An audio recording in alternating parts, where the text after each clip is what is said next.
Santa Cruz. He's a little bit older, so he's mentioned my name. Hopefully he comes through tonight, which he will do, since he's a 100 to 1 to win. Or then listen, whoever they put in front of me, I'll do the job. Did you see a fight with Gobler at some point in the future? Is there a time for that?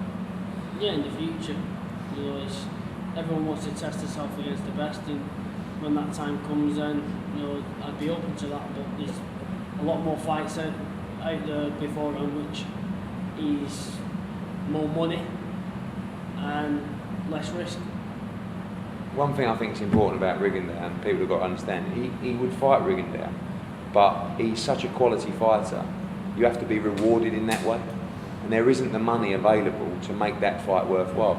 It's not a case of, it's a bit like Golovkin against Froch. People, oh, you should fight. Yeah, he will fight him if the money's there for the fight. But Rigondeaux he's just as good as he is. He just hasn't got the appeal to make that fight as lucrative enough as it needs to be for Scott Quigg. Because he's that good, he needs to be royally rewarded. He'd make more money for fighting Carl Frampton, which is 20% of the fight in terms of difficulty for Rigondeaux. So, yeah. And tonight, was that going as you expected, or were you Tonight? expecting it to last a bit longer? Were you expecting it to be tough? No, I was expecting a tough fight, and I was expecting to get him out of there, because that's what I wanted, and that's what I expected myself.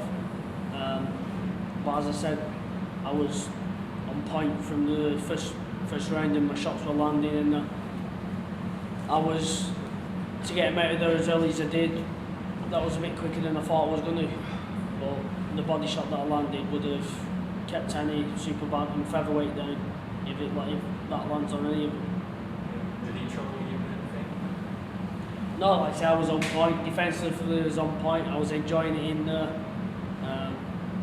As I do say, I was grinning in the second round because he was coming out, trying to give it a go. And that's what I wanted, and he was playing right into my hands. When you came in at short notice, how did you have to change your training camp? What did you have to change? You just got to focus on yourself. It's happened before when Munyai come in, and you've just got to focus on yourself. You can only control what you can control. So as long as I'm 150% ready, whoever they put in the opposite corner on the night, then I'll be fine. That's the way I look at it, and that's the way I focus. Because otherwise, if you start letting it affect you, then you're gonna struggle to come up with a game plan.